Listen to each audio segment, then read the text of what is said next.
Hello, America. This is Call of Duty Goddess. Today is September 27, 2016. I'd like to show you how America is being manipulated and something you can do to stop the manipulation. But before that, I'd like to do an update on the shooting that took place in North Carolina with Keith Lamont Scott. There's been an update to the Killed by Police website. I wanted to show you the 6 people that were killed by police on September 20th, 2016. We have Thomas Tucker of Colorado, white male, aged 49. We have Sandy Joe Duke, aged 43, of Tennessee, white male. We have, of course, Keith Lamont Scott, age 43, black male, out of North Carolina. We have of Connecticut, a white male named Michael Goodale, aged 23. We have on September 20th of Tennessee, a white male, Charles Dove, aged 35. And we have Joshua Scott, a white male in Florida, age 22, were all killed by police on that same day. So we have 5 white people and 1 black man killed by police on September 20th, 2016. How is the numbers of the population in there? I'm curious. Is it 5-to-1 white to black ratio in America? Let's check. Now, normally, I am not one that buys into the race baiting, but I think it's important for you to see the demographics because the people that are behind this race baiting are the elites. People like Barack Hussein, Valerie Jarrett, Loretta Lynch, people who have an ulterior motive to push people using the government-controlled media to do their bidding, to herd people into doing exactly what they want them to do. I want to show you how this is working. So back to the population table, there are 61% white in the United States, 12% black. So to me, if my math is correct, that does look like a correct 5-to-1 ratio. After seeing that and looking at the other people that were killed, is this really about race? Or is this a manipulation by the very tops of our government to start a type of race war? Maybe a type of divide and conquer. Divide and conquer is one of the oldest strategies in the book to take down a country. So with that in mind, we'll go to an update here from North Carolina. Dozens of neighbors took turns asking both Mayor Jennifer Roberts and Police Chief Kurt Putney to resign. Many of the comments were heated, blaming the pair for the poor handling of this case and the lack of transparency from the city. Now, amazingly enough, it sounds incredibly identical to Baltimore. People were asking for Mayor Stephanie Rawlings Blake and the police chief to step down there as well because of the problems. What I find incredibly amazing is the connections here. I'm at the Public Safety Open Data Portal, what I call the Federalization of the police force. And I have to point out, once again, you have participating agencies, Baltimore, Maryland, as well as Charlotte, Mecklenburg, North Carolina police departments. This is crucial to what is happening. The Police Data Initiative is nothing but the federalization of the American police force, which is nothing but a stepping stone for the global police force. Now, what I find really odd is the connection with Stephanie Rawlings Blake, the mayor of North Carolina, people asking them to step down. You see Hillary Clinton getting away with murder, as are many other political people, congressmen.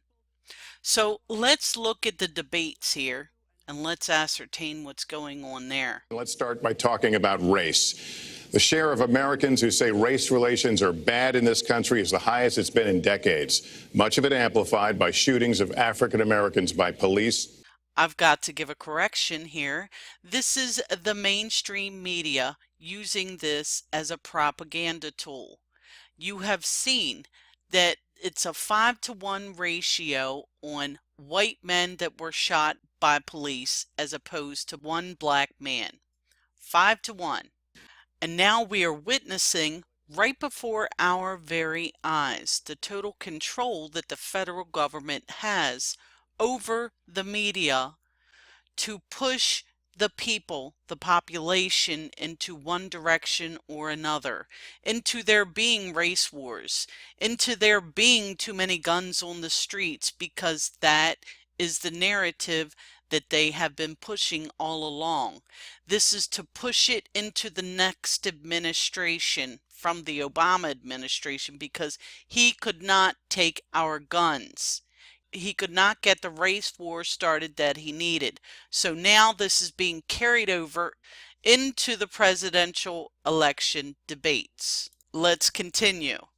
They admit it's an issue. They've got a lot of concerns. Mental health is one of the biggest concerns, because now police are having to handle a lot of really difficult mental health problems on the street. They want support. They want more training. They want more assistance.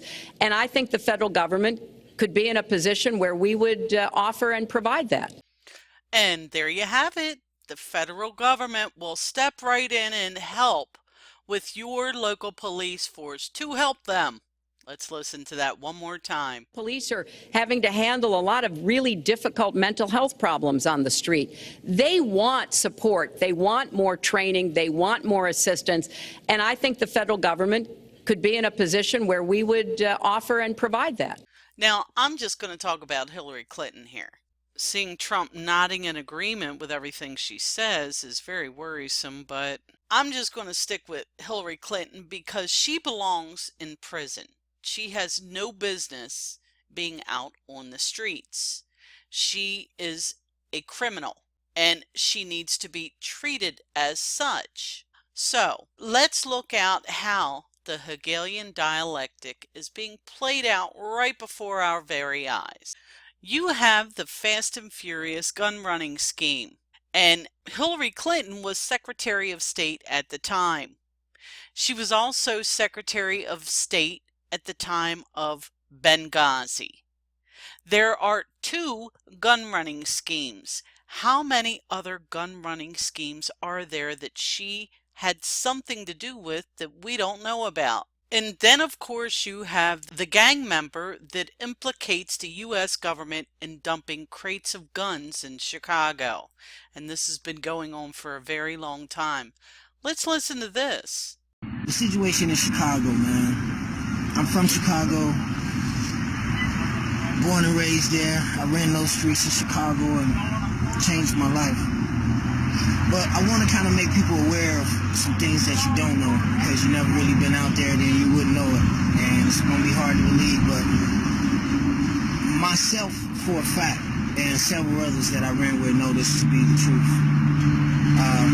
Growing up in Chicago in the early 90s, this same situation was happening. I've been in Chicago where a person came into my house and knocked on the door to come and get me early in the morning, 6:30 in the morning, and said, come with me, man. It's a crate of guns in the alley. And I got up and ran out there, and sure enough, there was a crate of guns. And during that time when we in it, you're not thinking about where did the guns just come from. You know, you never think about that type of stuff, like where did the guns come from and why are they here? But now that I'm older, I can kind of tell you that it's a diabolical plot. Nothing is stopped. The guns are still there. The guns are still being placed in these different strategic communities. It's a plan. So there you have the diabolical plan exposed, spanning many presidents and administrations, and exposing, I believe, of what's been going on in America.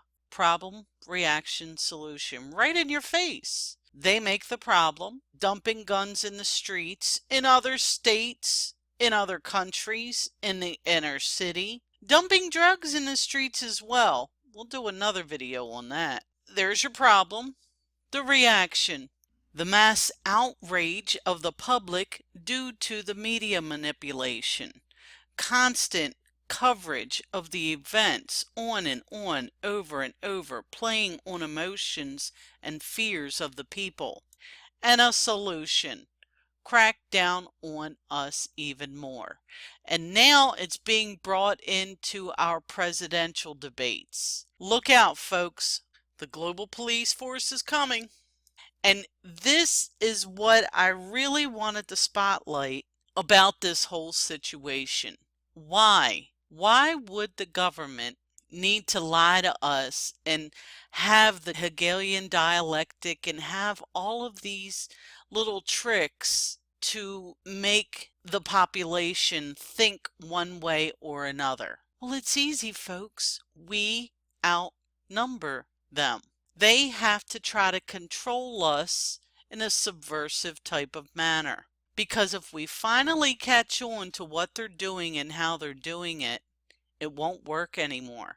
You see, the Hegelian dialectic or problem reaction solution can only work with a knee-jerk emotional response. It grabs your emotions. So when anything happens like this that's on the news playing over and over and over again, it's depending upon your emotional response.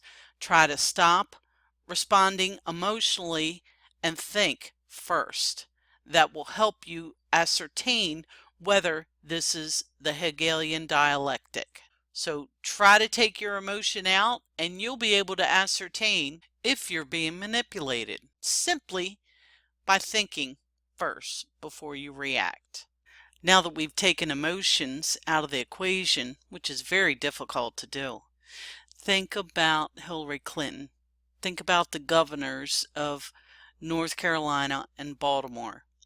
Think about Obama, Valerie Jarrett, all of the politicians globally who are getting away with murder. And then think about the New World Order, a global court system. Is it possible?